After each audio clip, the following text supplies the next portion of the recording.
On va faire on voit la deuxième partie pour chercher une mise en forme de titre sur Illustrator. Alors il peut y avoir bien sûr beaucoup plus de recherches. Ici, vous remarquerez que la mise en forme a évolué. J'ai choisi de mon côté une police Helvetica. Il faut l'avoir sur son système, hein, la police Helvetica, sinon, eh bien, faut choisir une autre police de caractères. Donc si vous regardez bien, je vais ici dans les caractères, voilà, dans le menu qui se trouve en haut, le menu contextuel. J'ai une Helvetica Neue Light. Si je regarde ici, j'ai une Helvetica Bold. Voilà, en surlignant avec l'outil texte, vous voyez quels ont été les choix que j'ai sélectionnés. Alors, quelle est la différence avec le choix final qui se trouve ici? Et bien, la différence avec le choix final, c'est que j'ai isolé de là de façon à le réduire. Ça me permet d'avoir les deux éléments importants du titre en grand. Pour cela, je sélectionne ici mes deux objets. Je les duplique. Prenez l'habitude de faire Alt-Glisse, comme ça vous avez un exemplaire de l'étape précédente.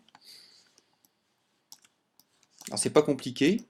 Avec l'outil T, texte, je surligne, je fais CTRL X, je retourne avec la flèche noire. Qu'est-ce qui s'est passé? Je vois bien que j'ai plus que deux objets, hein. Enfin comme avant, mais dans cet objet-là, j'ai comme. Avec l'outil T, je clique sur le blanc du fond, CTRL V, de là, et réapparaît, mais il est sur un objet différent. Voilà un exemple de la grande souplesse d'Illustrator, c'est que je peux directement, avec une flèche d'angle, avec une poignée d'angle, pardon, et bien sûr avec ma flèche de souris, je peux réduire à volonté l'objet de là. Évidemment, si vous réduisez sans utiliser la touche Maj, vous déformez. CTRL Z, voilà, sans la touche Maj, je déforme. Avec la touche Maj enfoncée, je respecte les proportions. Ça vaut sur tous les logiciels, on peut modifier les proportions d'un bloc, modifier la taille d'un bloc sans abîmer les proportions de l'image ou des lettres. Donc vous voyez la grande souplesse, trois blocs pour une composition plus harmonieuse. Alors au final ici, je peux très bien... Qu'est-ce que j'ai fait en plus? J'ai élargi les lignes, le texte, pardon. J'ai élargi le texte de façon à avoir un côté plus titré.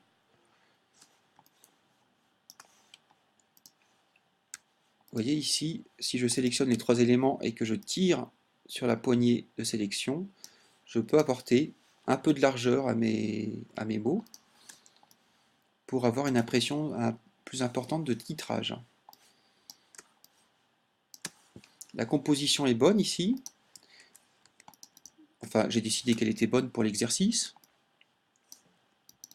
J'y ai ajouté un petit visuel qu'on peut récupérer sous forme de vecteur ou d'image PNG en qualité imprimable sur le web.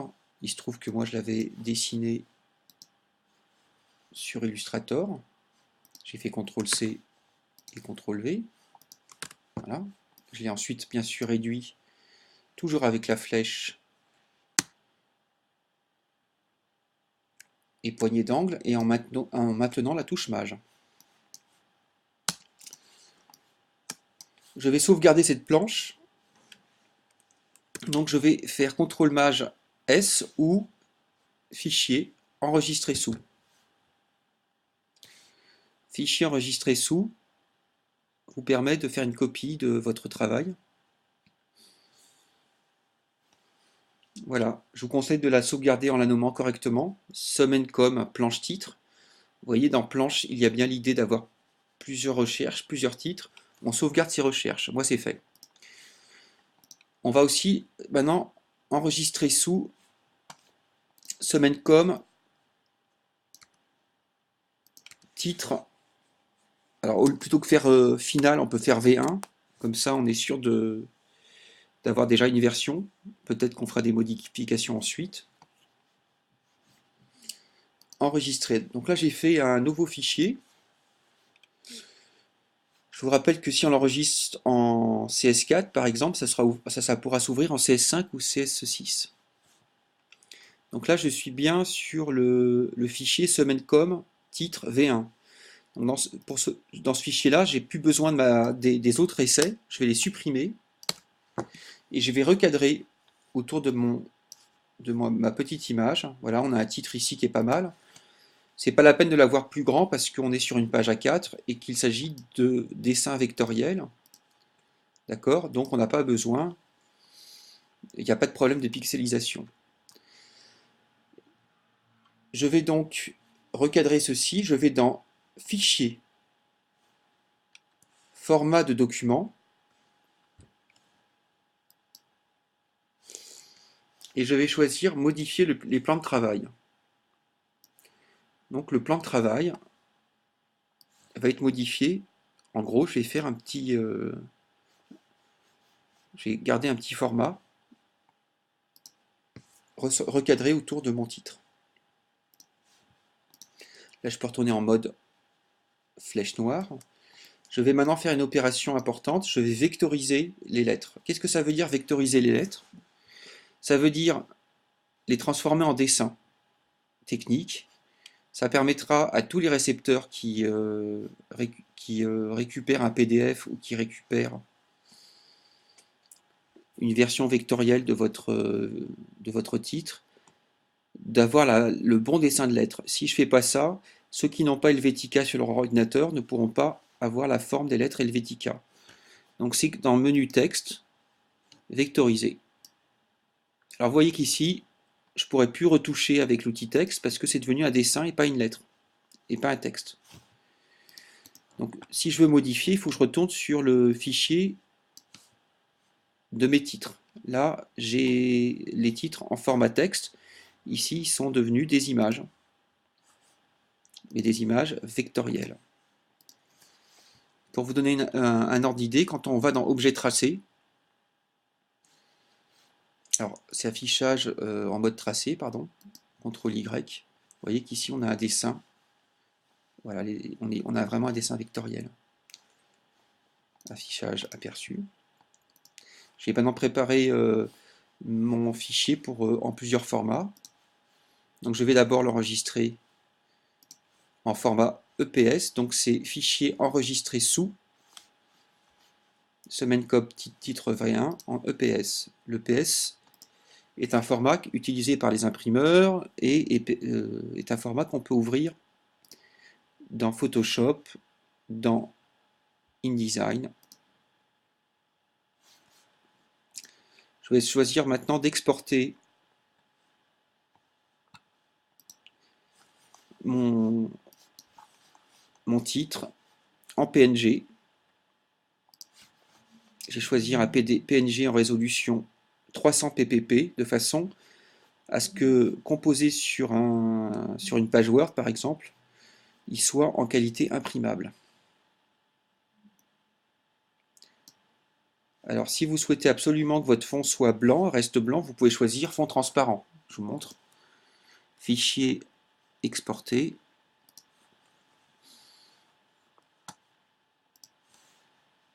Ah, il me demande de remplacer parce que j'en ai déjà un de ce titre-là, mais vous verrez dans la fenêtre, vous avez la possibilité de choisir le fond blanc plutôt que le fond transparent.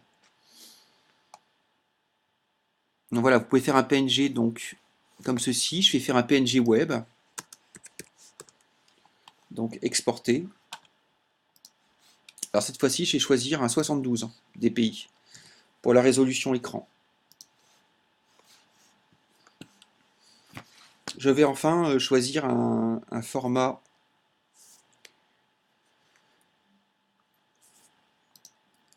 vectoriel standard. Donc je vais dans Fichier, Exporter toujours.